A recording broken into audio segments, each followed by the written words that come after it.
We're live. Hey, welcome everybody. Another Thursday night, another episode of The Good Life.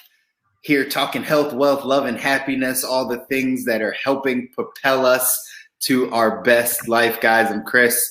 Got Stu here, got Kobi here. Say what's up, guys. How you doing? Yo, I'm excited. Can you guys hear me good? Can hear you great. I can hear you. Stu, where you at? I think your IG cut off. But are you here with us, Stu? Can you hear us on this side? Maybe not. It's okay. We're rocking and rolling. Stu is gonna figure it out. We're gonna make it happen. But either way, guys, we're jumping in. We wanted to finish up and kind of continue our conversation from last week. Thank you for everybody that's been joining us on all these lives. Again, we're coming to you every single Thursday, 8 p.m. Eastern. And then 9 o'clock, we're jumping into Clubhouse right afterwards. We're also on Instagram Live right now. So, again, share this with a friend, tag somebody, let somebody know that we're here having this conversation because tonight's going to be another good one. We're talking about entrepreneurship, right? This is what we were talking about last week. We were having a good conversation about kind of the 5 things that an entrepreneur needs to get started or stuff to think about in order to go on their journey. And we wanted to just dive deeper into that conversation a bit more because there was so much, all 3 of us being entrepreneurs and being in our journey, we just knew that there was so much more value that we could add, so much more of the conversation that we wanted to give. But before we jump in, Kobi, go in and kind of like let us know kind of what we were talking about last week. Fill us in, get us reacquainted with those 5 things, and then we'll dive in from there. Thank you, Chris. Yo. So if today is as half as good as last week was, it's going to be a great episode. So I'm pretty happy. Yeah. So the top 5 things we outlined as to entrepreneurship. Number 1, what is your why? Like, why are you doing it? What do you want to do it for? Number 2, we gave you a couple of books. Started out with 2, ended up with 6. One is the cash flow quadrant. I think that's the one that, if I had to pick one out of this, it would be that one. And I'll let you guys chime in on this. But that's where Robert Kiyosaki breaks down employee from being self-employed, from being a business owner, from being an investor. So the 4 cash flow quadrants. Then the tax and legal playbook. That lays out the practicality of how to set things up. The E-Myth Revisited, which was probably the one we had the most consensus on. The one thing, and then the subtle art of not giving a, just in case we got moms in here or, but, and also thinking about the next one is thinking about different types of businesses, right? So not all businesses are Fortune 500 companies. Not all businesses are small mom and pop shops. Not all businesses are medium sized, maybe got a couple franchises. Right. There's different types of businesses and for different purposes. So like really thinking about what is it that you are trying to create. And then 4 would be get the most out of your current 9 to 5. So if you already have something going, make sure you're squeezing all the juice out of that. Make sure you're a student of business. Make sure you're asking questions. Make sure you're actually the best at what you do. And then I think what we ended up with, and you guys can add whatever you want to add after this, is 2 things that every wealthy person, like really wealthy family or person has. 1, business, and 2, real estate, some sort of real estate. Hey, real quick, we're just going to pause for the cause because Danette said, hey, we're good for Clubhouse 9 p.m. Just throwing that out there, guys. The after party is 9 p.m. in Clubhouse. We're throwing that in there. But anyway, back to the question. Stu, what did you have from that? You want to add your 2 cents? Yeah, I mean, I guess just the recap from last time is, there's just a lot of myths out there that I think we really started to kind of chip away at some of them last week. And, there's just so many ideas of like, what is it like to be an entrepreneur that I love how we had like some like key takeaways. We had the top 5 and I just think that I'm excited that we're doing a part 2. This is the first time we've done a part 2 on a topic so far. I'm sure there's gonna be more to come. Yeah. But what's been great is there's just so much to think about if you've never been an entrepreneur before. So we're just going to try and lay it all out, bust myths, organize it so it's super easy to like process, digest, bite off like one step at a time. That's huge. That's huge. And to kind of give you, again, the big macro picture of this is a show called The Good Life, because we believe in people getting to the best version, right, or the life that they want to live, designing their ideal life. And we were just talking about this and chopping it up a little bit before we had come on this live. And we basically said, like, listen, it's really going to be very difficult to get to the good life, the life you want to live, the life you want to design, if you don't own something. Like if you don't have ownership in something, right? So the number 5 point that could have made that said that, you know, wealthy people are either owning both, if not one or the other, of real estate or a business, right? That just, again, comes down to ownership. Ownership. I believe, and I know the guys would probably echo something similar, if you're not owning something, it's going to be very difficult to design your life. If you're always renting your income, meaning you have a job, and again, nothing wrong with having the job, but you then might have to look at investments and things to own, land, things on the real estate side. You have to own something so that it can generate you more income, so that you have assets, so that you have a way to start to build this wealth or whatever it is to that you want to get to that good life.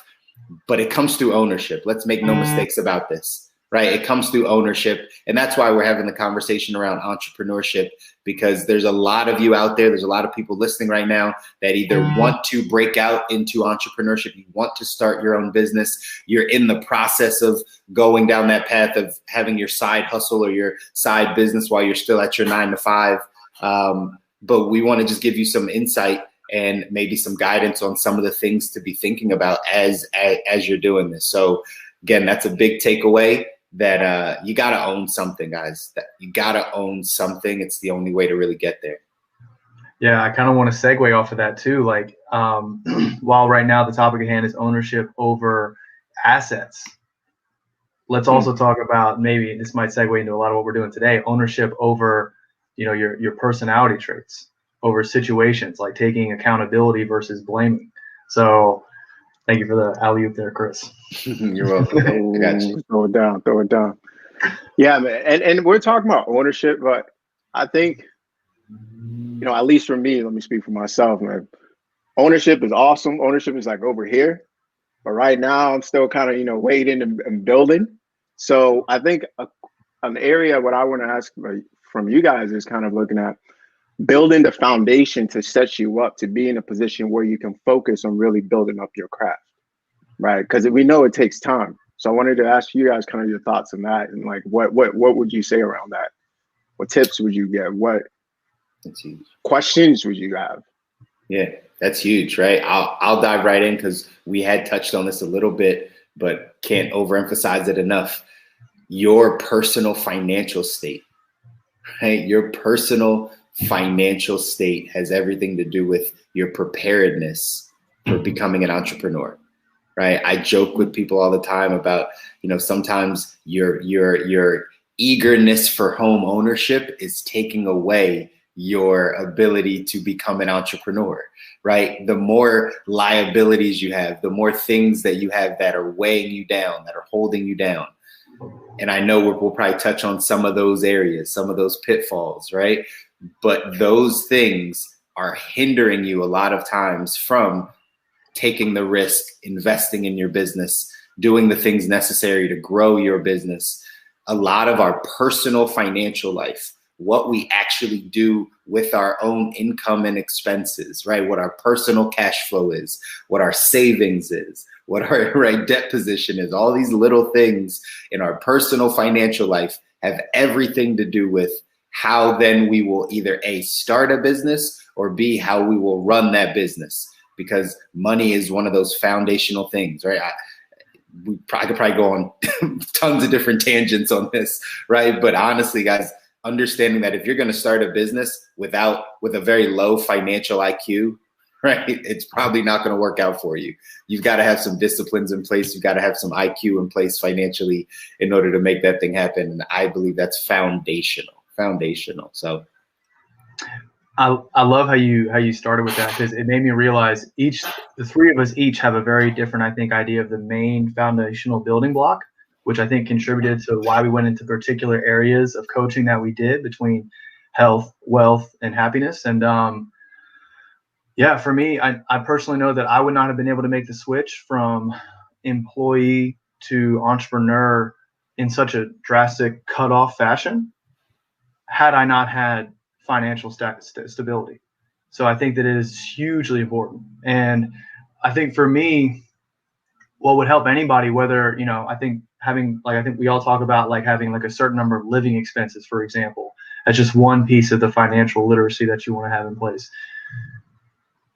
And I think on top of that, what was even more important for my journey was there's so much time in my life where I didn't know what I wanted. I didn't know what my priorities were. I didn't have the best control over my motivation, my personality, my communication skills. Wasn't necessarily, as an only child, able to see other perspectives. And a lot of that emotional side and the mental side was big for me, because I could not have gone through the startup year with such a drastic change had I not had like a lot of like stability mentally. Could be. Yeah, I think that's big time, bro. And actually, I want to ask you a little bit, clarify on the startup year. What do you mean by that? Well, for me, I just had my 1 year, March 6th. So there we go. It's pretty fresh for me. Yeah. So my startup year, I think the startup year for everybody is, there's just a lot of like things that come up, whether it's in your head or outside of it. Pandemic would be one. Just self-doubt, insecurities that come about as you go through some of the initial like mistakes or failures or lessons learned, however you learn to look at it that best suits you. So yeah, I mean, the first year is hard because you're if you're really doing a cutoff from employee to entrepreneur, then there's a shock factor there. 1,000%, Stu. That is 100% what I believe in, and a lot of people don't understand that little fact that there is a transition to get to entrepreneurship. Guys, we have to think about it. Most of us, and again, unless you grew up in a household where your family were entrepreneurs or they owned businesses or taught you money or something along those lines, then maybe that's a little different. But for most people that grew up with the messaging of go to school, get good grades, right? Get some higher education, go to college, get a degree, work in your field, right? Get a stable, secure, safe, secure job that pays benefits. When that's the message, the messaging, the programming that you get for 18, 20, 25 years of your life, and then you have that decision one day where you start to say, I don't think this is what I want. I think I want to go over here. We've not been equipped to be able to do that. We don't have the tools. We don't know what that's like because we've been programmed to go one way the entire time. So in theory, it's great when people say like, yeah, I just want to start my own business and do it. And that's fine. But there's so much that you don't know, right? Mm-hmm. One of them being your emotional state, right? We don't know that most times we're like emotionally like fat, right? Like we're emotionally like not fit because we haven't been used to having that pressure. We've had a job. We've known where our paycheck was coming from. We've known a lot of variables we haven't really had to think about in our life. And then all of a sudden we step into entrepreneurship and what happens? Like everything is for us, right? Everything is on us. And we might not know how to handle those things emotionally. And that's one of the things that, Stu, you're talking about, right? Handling that first year, just emotionally, not even from just learning business and getting sales, but like emotionally, how do you handle what failure means? Because you probably had an idea of failure when you were growing up. That's not the same idea of failure when you're an entrepreneur, right? Just all types of things there. And again, this is why we're having this conversation, because it's so important for us to like pull the covers back and just really uncover that this is something every entrepreneur will go through, or every person that is transitioning into entrepreneurship will definitely go through. Listen, one of the things. Oh, go ahead. I was just gonna ask. So, Kobi, like, what do you think is your foundational item? Oh, it has to be health. I mean, I don't want to be obvious here, but I think, one of the things that I heard early on that's really key to how I operate and kind of how I've designed the business, where I've designed it and kind of the direction I'm moving in, is realizing that the business is simply an extension of me, right? All the issues I had as an employee, actually, they didn't disappear when I became a business owner or self-employed. They actually just came with me. So it's really an extension of myself and how I'm developing each and every day. So I really look at it. I think you have to approach it, or a fun way to approach it is like, look at it like an athlete. Like every single day you get up to get better and better and better and better at the business, the sport of running a business. But in the process of doing that, the bare minimum is you got to stay healthy, right? You got to be physically fit to run. And I'm not saying that, oh, that's what you have to do to be successful in business. I'm just saying, one, you'll be more effective, you'll be more efficient, and you'll be more fulfilled doing it, right? And I think you guys can speak to this a little bit, but you find that a lot of the issues that come up in business also seem to be kind of reflected in personal life and relationships and things that kind of show up and just simply in how you're being in particular situations, or let me speak for myself, how I'm being in particular situations. So when that changes in terms of whether it's from the personal development aspect or seeing it in the business realm, if it's not reflected, or it should be reflected, and it almost has to be for the business to kind of grow, right? Mm-hmm. So I think that's a key piece why I think health is really a big piece of it, because you're looking at it just all being just a reflection or an extension of me, of what I am and what I'm projecting and what I'm putting out and receiving back. So I think when you put that first, right, when you put that block first, you can go about your business, in such an excellent fashion that you create that energy that again leads to that monetary success. So that's why I think health has to be like the foundation. It doesn't mean that, you can't do it without. You can see some success without, but I think if you can also choose different types of fuel or whatnot, right? You can burn something that doesn't harm the environment or burn something that harms the environment, right? You can choose to go in different ways. So yeah, what are your thoughts on that? I mean, just funny enough that used to be an excuse of mine.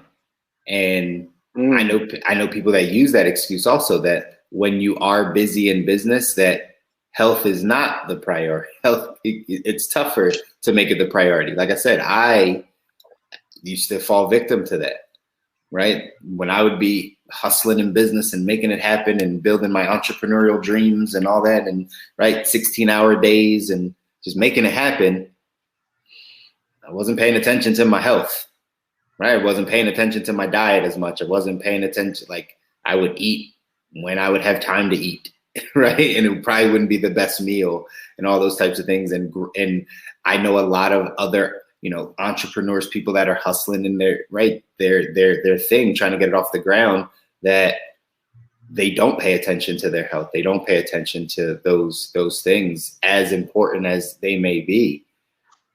And then all of a sudden, right, like, they'll fix it on the back end, like after the money comes in or after the schedule clears up or whatever the case is, they'll kind of come back around to it.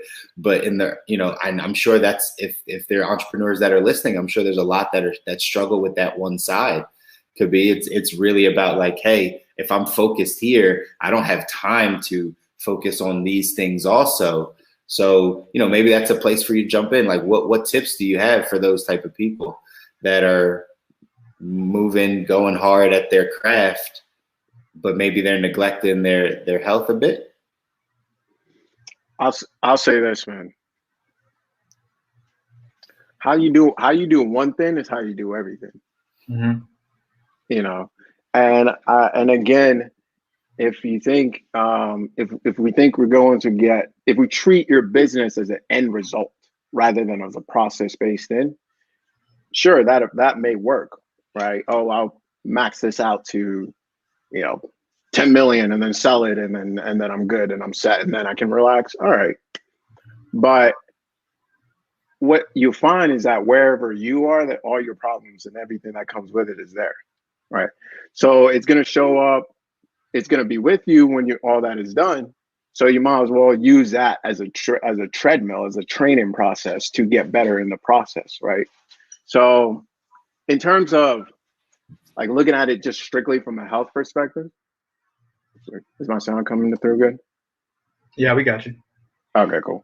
In terms of just coming from it from a health perspective, I think really it's removing that burden around health that is associated in terms of like, oh, it needs a lot of time or it requires a lot of this. That's when you look at it in terms of the way that society wants you to look at it. But when you look at it in terms of like, I only really need to do or attend to maybe 7 things, 7 factors, and you can gamify this. And I would encourage you to do so, actually. I only really need to look at these 7 factors, and it can lead to me having phenomenal health and also performance, which is really what we're talking about when we're talking about business, right? We're talking about performance. You can't convince me that being in great health is somehow going to decrease your performance. Because what you're going to lose in terms of maybe an extra hour or an extra hour, 90 minutes really shouldn't take much more than that a day. You're going to absolutely gain that in productivity. And as a result, you're going to produce more and actually be more efficient. See, I think what's missing to maybe this will appeal to logical folks or like people who like to become broke. What's missing there is a calculation of waste and efficiency, right? So I think once you put that piece in, you kind of realize, or I at least realize, and maybe somebody else will as well, that, oh, okay, that's actually not the most efficient way to get there. It might seem like it for short term, but in the long term, the costs are greater. Yeah, so I think when you do that calculation, it's not sustainable. Correct. Yeah, I like the calculation because it reminds me of the term ROI, return on investment. Like the return on investment from being healthy. If you don't even take into consideration how it helps so many different areas of life, if you just consider the cost of being healthy versus the cost of not being healthy, like living an unhealthy lifestyle that raises indicators of different types of problems or anything like that else that could develop, and then there's medication and surgery and all types of stuff. Aside from that just financial piece, the ROI, like you're saying, of actually being healthy and sound and having the energy to bring to the table every day in a like a sustainable way, like we talked about. The ROI is huge. It's completely worth it because you could spend all that time and energy, like you said, falling into all these excuses of pitfalls, like you mentioned earlier, of why you shouldn't focus on your health. But if you try and change the narrative to how important it is and how the investment is so important, it's big facts. Yeah.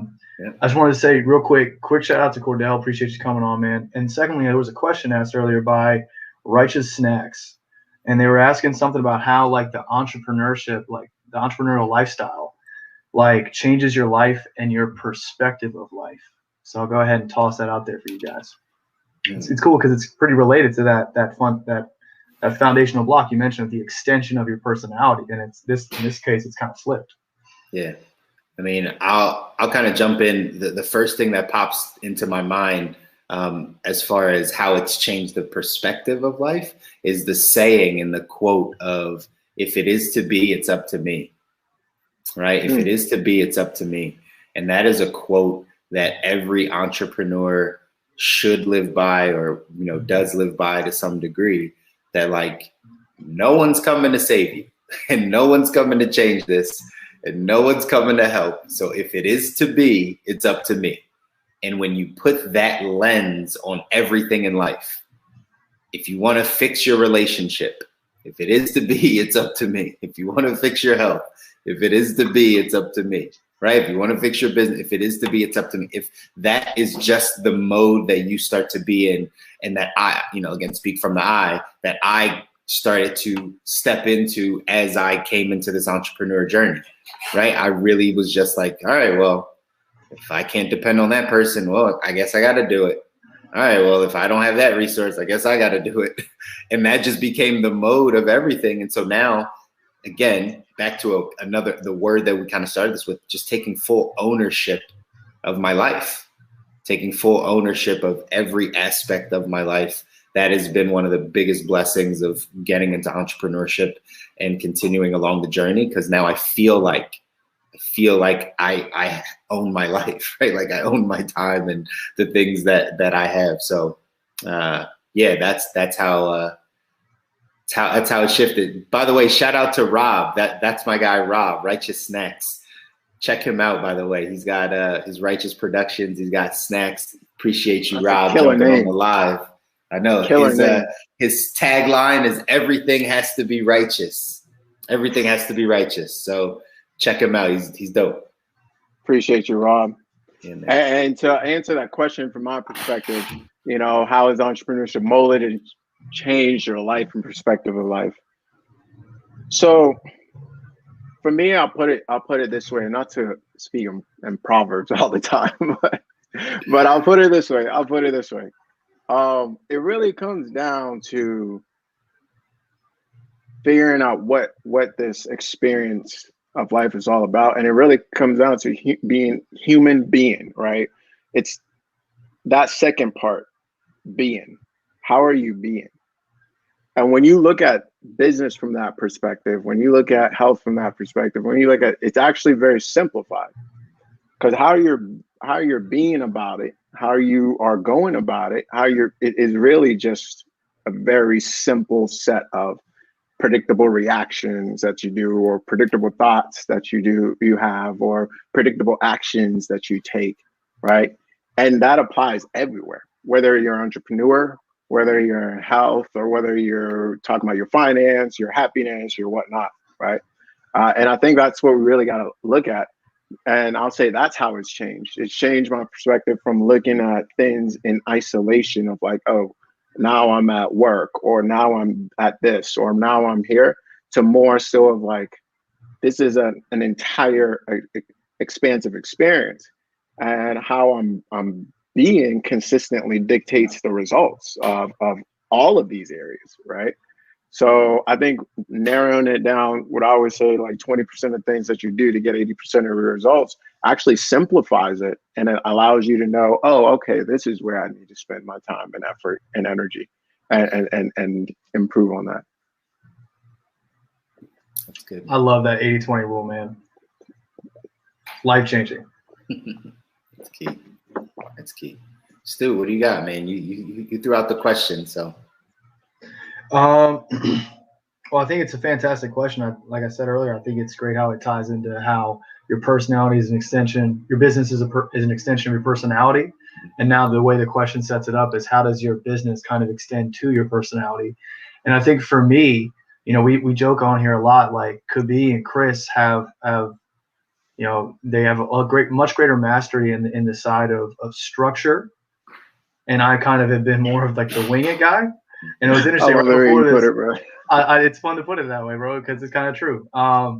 But when it comes to, like, I guess, for example, like both Kobi and I have learned different things about the other side, for me about structure, and for him about flexibility. And those are each our lessons learned for this week. And I think for me, like, I learned how to be way more authentic as a professional, knowing that I got to create my own brand, my own company, and operate how I want to operate, which is my definition of operating, my modus operandi of like myself. And I believe myself to be professional. And on some of my calls, I even allow like some curse words to come out, like when it's very like, because it's just flow. It's how I talk. I mean, construction management, like whatever, like some people make the joke about once a sailor, always a sailor when it comes to language. Like at some point, how you speak is each culture of work, whether it's construction management, military, coaching spaces, whatever, anything. There's a different way to be professional. So for me, it was cool because now that I have my own brand, I wasn't expected to be professional in any other way than what was authentic with myself. So it really helped me tie the two together, because one big problem I had was how there seemed to be this discrepancy in our culture of how you have your work life and you have your personal life. And that kind of dichotomy in how you act, I mean, it makes life so much more complicated. You tell me I got to live 2 lives? Like, what? So for me, it was really helpful in like making just everything just so synergetic. I guess that would be, That's huge. That's huge too. Like, it's funny because I tell people that on social, like, why do you have a personal page? Like, people always ask, like, should I have a personal page and a business page? I don't want to put it's like, do you not want people to know your personal life and your business life? Like, do you think they're separate? Like, do you think people will like you in business and not like you personally? Like, why is there, right? Like, why is there that, hang up for people? But yeah, it's this dichotomy of like, you have to live 2 separate lives. And one of the things I love about entrepreneurship is you can be you. You're supposed, like, you flourish as an entrepreneur by leaning into your strengths. That's actually how you flourish, right? You lean into your strengths, like the things that make you you, the things that make you unique. Like, that's what actually makes you successful at. So you start living a life that is around you. That's around like you and your talents and your gifts and your skills. And you start to appreciate you and your day and your time and all those types of things that happens when you're an entrepreneur. Not saying that that doesn't happen if you have a job, but you see it more kind of like Stu said, where it's like, I have work me and then I have off of work me. Right. And that is normally how people are, right? You can't bring your spouse to the job. So there's actually a thing called a work spouse. How crazy is this thing? This is one of the craziest things that I've ever heard of in my life. And just because I don't have a job, but like, there's things called a work spouse. Like, you're at work so much that like this person is like your spouse at work. And then you actually like go home to like a spouse. Like, this is normal for people. Like, people think this is normal. And I'm like, I don't understand how this, right, won't lead you into relational trouble or all other types of troubles. Like, I don't understand how you think this is normal. But again, I never thought about that. It's kind of true, bro. That happens. No kidding. You're blowing my mind right now. You're right. Oh my God. No kidding. But that's just how crazy it is to think that we can live separate lives, and people believe that. Like, there's terms. You actually think you can have a work spouse and a actual spouse. Like, and it's a real thing. And yeah, it just doesn't work that way. Again, that's why entrepreneurship is just, it's golden for you figuring out like who you are and really learning about you and your gifts and talents and building a life and a business around those things. That's hilarious, man. Appreciate you sharing that. You learn something new every day, man. But what I was gonna highlight in that is the first part of that, in terms of what you were saying with like the dichotomy of and how it causes confusion, right? In terms of making decisions quickly and efficiently in your business. So you have you're fighting this dichotomy or whatnot. So you're deciding, do I need to go personal or business? Do I need to go business?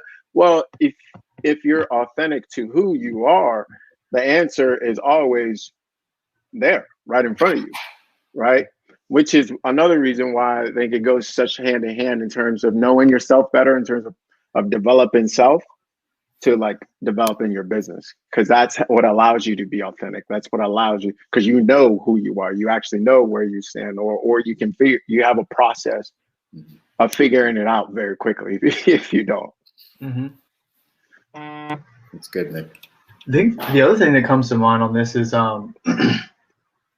part of that wing it, God, it's fun to say, the wing it like kind of mentality is like, you know, that's kind of okay when you work for somebody else. Like, you've got consistency in your income. You're able to figure out whether or not you're in a position where, you know, you're in good, great, neutral, kind of bad or bad standing at work. And you can kind of play with that, and you can you can kind of wing it. You can kind of stub your toe and like kind of make some like mistakes by just kind of bouncing around.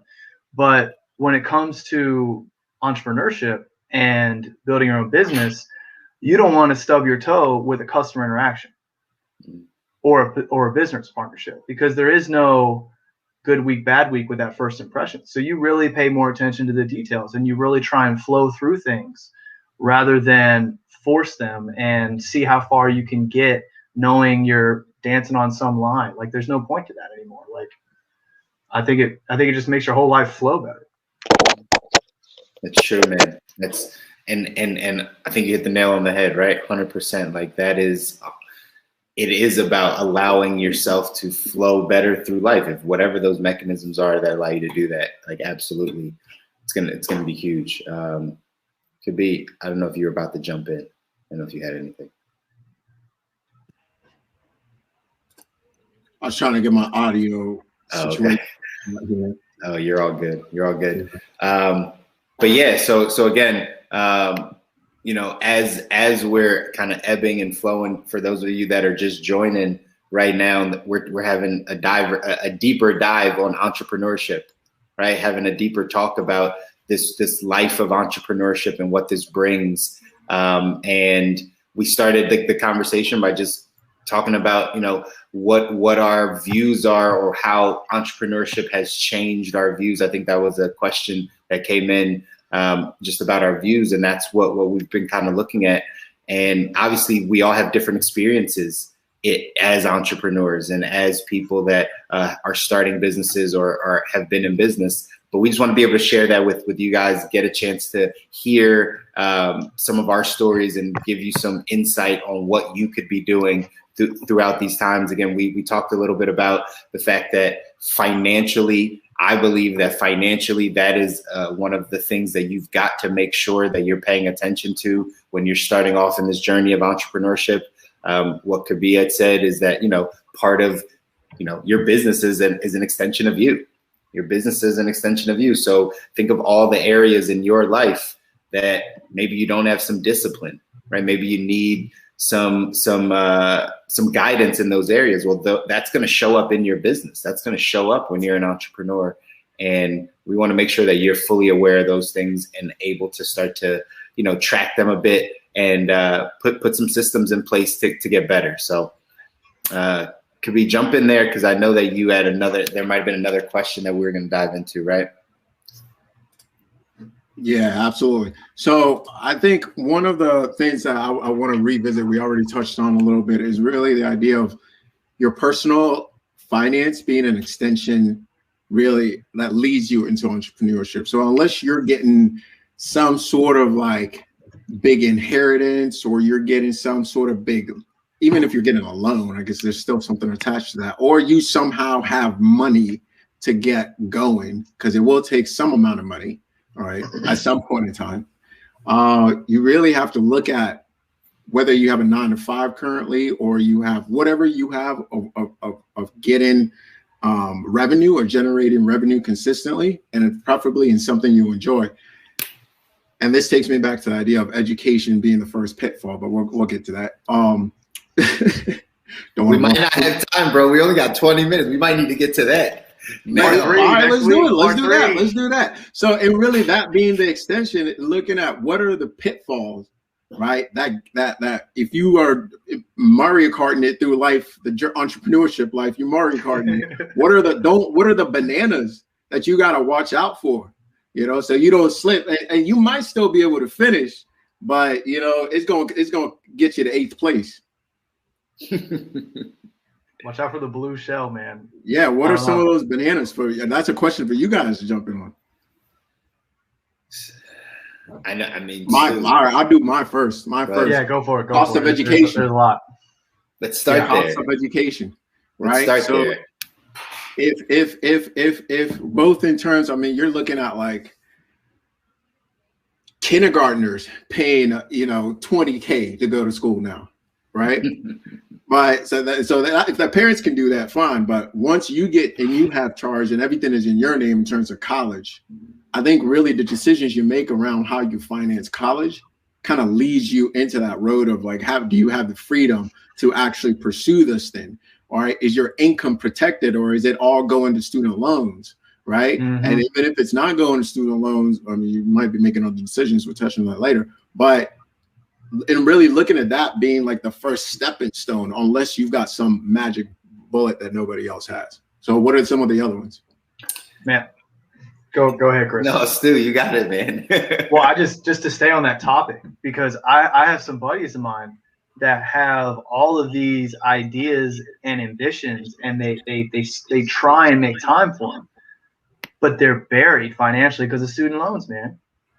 I mean, I was fortunate enough to go to a state school for college. But some of my buddies went to private school for universities, and wow, I mean, double, quadruple the cost per year. And yeah, I mean, in some cases, like, I think some schools do prepare you better than others, but you gotta look at the opportunity cost. Like, what are you putting in, and what are you gonna still have to deal with many, many years after your education? So I think that's a big one. I just wanted to really hit that home. Good. Let's just stay there, because I could go on Let's it do it. too. Like, Let's do it. Listen, at the end of the day, and I don't want to get into the, do we even need, I mean, a whole different conversation. Do we even need, what's the ROI of a college degree in 2021? Right? That question. That we can go there. Yeah, I think that's fair, man. And always, you guys didn't think I forgot about the book, huh? You didn't think I forgot about the book. So today's book that I'm going to recommend is looking at Debt-Free Education by Anthony O'Neill, or Debt-Free Degree, I believe it's called. Debt-Free Degree by Anthony O'Neill. Like, I mean, that's just, I think he's not the first for sure. I think there's a lot of people that are putting stuff like that out, but he lays it out really nicely in looking at what is the structure of the educational loans that are going out. Mm-hmm. What were they meant to do? How are they functioning now? And how is that affecting your entire setup? Mm-hmm. How you're setting yourself up, like we talked about. So there is ways to go through college without taking on this huge mountain.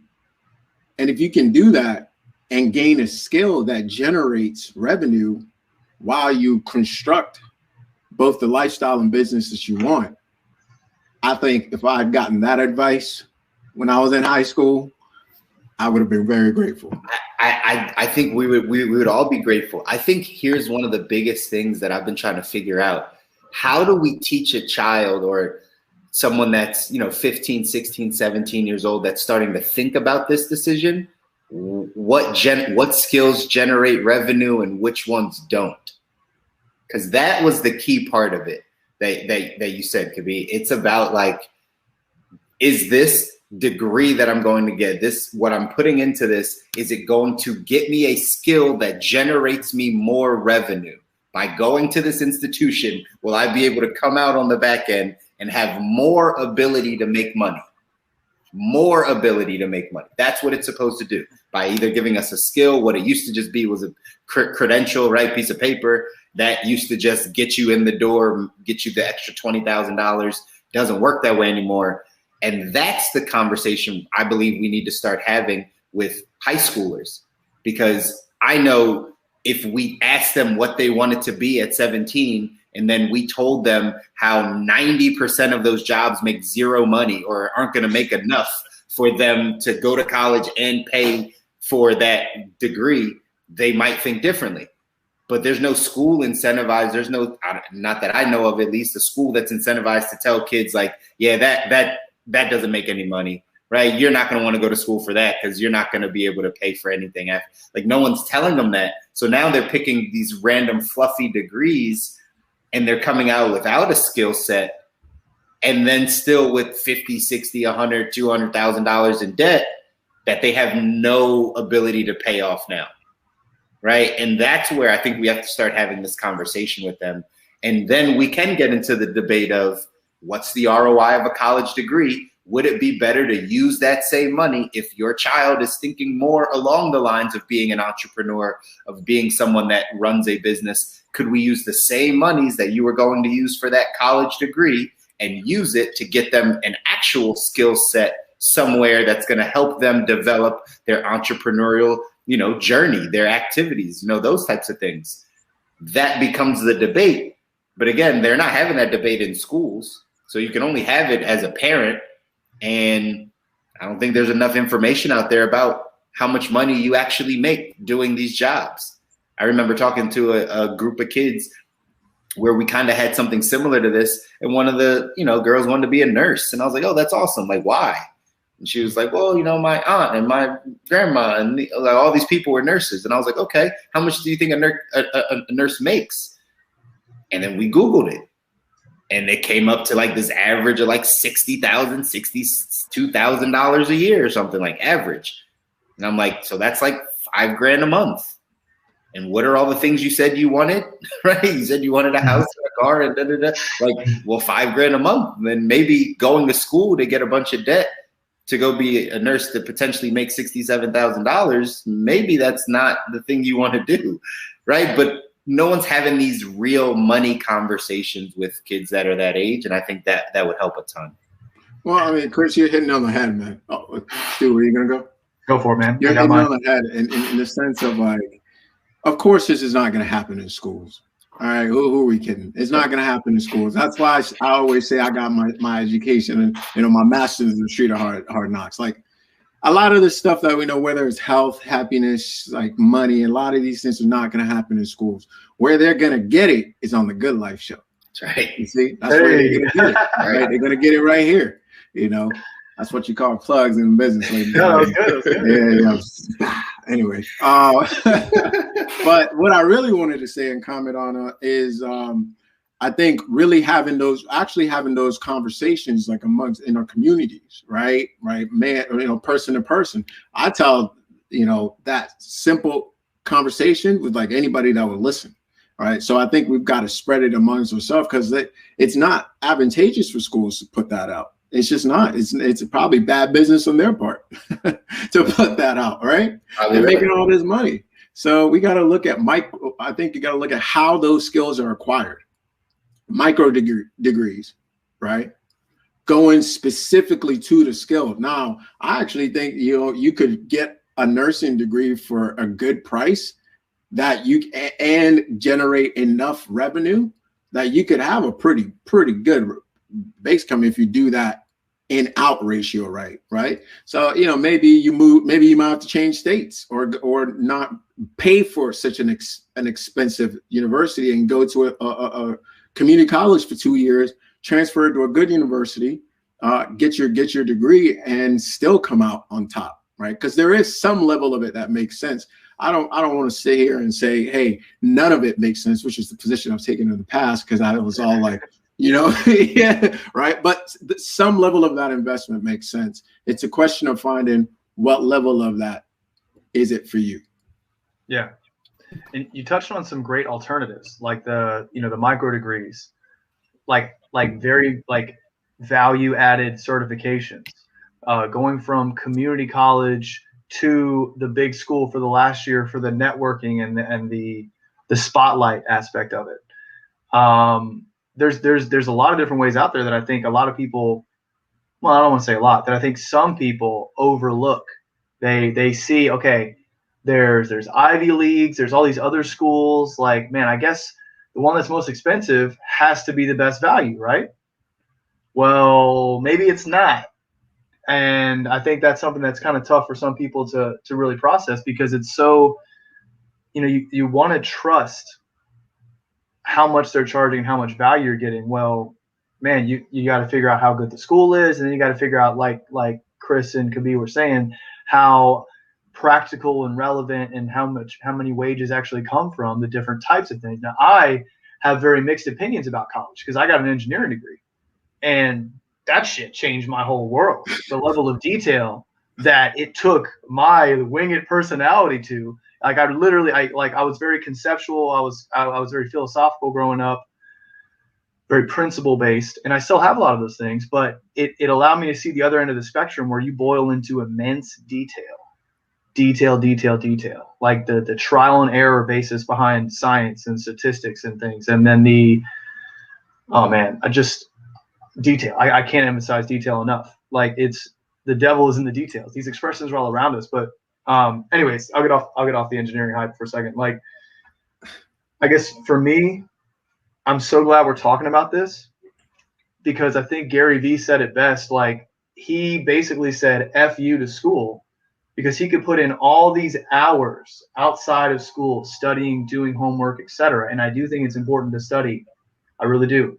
But within reason. He would put in all these hours, and he would get like a B or a C. School really wasn't for him. So he was like, man, if I want to get a B or C, I'm not going to stand out in the eyes of college. So something about this institution isn't working for me. So he spent all this time out in the streets, like selling, learning how to buy something for one price here and sell it for another price here, learning how to exchange value, those interpersonal skills, because he identified that he wasn't getting those in his educational system. Yeah. I was going to say, since you're on the Gary Vee train for a second, one of the big words that he used is self-awareness. And that's really what this comes down to. And we know we're not going to get it in the schools, but yes, they will get it from the good life. There we go. Right? I feel like it's my turn. I know, right? Eventually, you'll close it out. You'll finish that thing out. But self-awareness is the key. I just want a world. Is this too much to ask? I just want a world where, since we're talking education, where kids can actually learn to become themselves, and they don't have to actually fit into some mold of what they're supposed to be. If there's anything we've learned now as we're going through this life, right? Like, we're not supposed to be, and like, we can do anything, right? We'll figure it out. But like, we put kids, like the youth, good old Whitney Houston, I believe the children are our future, right? Like, if they are our future, like, we're putting them in this box so early in their life, where it's like, Gary Vee had the luxury, and I don't know if it's a luxury, but to be like, yeah, I realize I don't like this, so I'm going to go do this. I'm going to go sell lemonade or flip baseball cards or whatever it is. But the rest of the population that maybe doesn't understand that if I'm not good at this thing, or I don't like this thing, that's not a horrible thing. It's not the worst thing in the world because I don't like school.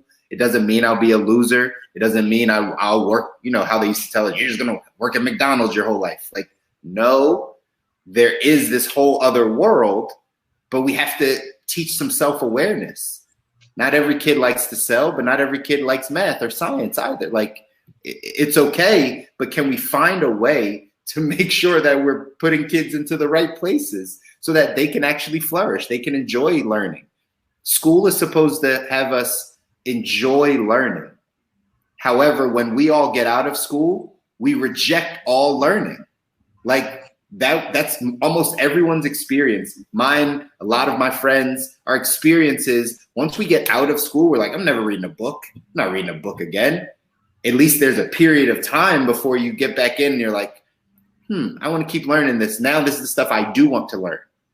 And I think if we just are able to shape kids at an earlier age to lean into their strengths and not just fit into some box, I think we would create more entrepreneurs. We would create more people that are starting to understand their strengths and their skill sets earlier in life. So. So, I mean, I get that. And I'm going to put this out there. So are you laying that at the feet of parents? You basically saying, if we had better parents that would lead us right, teach us the way to go, maybe we wouldn't all, have hit these bananas in the road. Is that what you're saying? Listen, I know parents we all do our best. We all do our best. But there's some improvements that can happen, right? There's clearly some improvements. And a lot of it, again, it comes down to our mindset, to how we're thinking about things and how we're thinking about that next generation. But absolutely, like, we're responsible as parents. I'm a parent.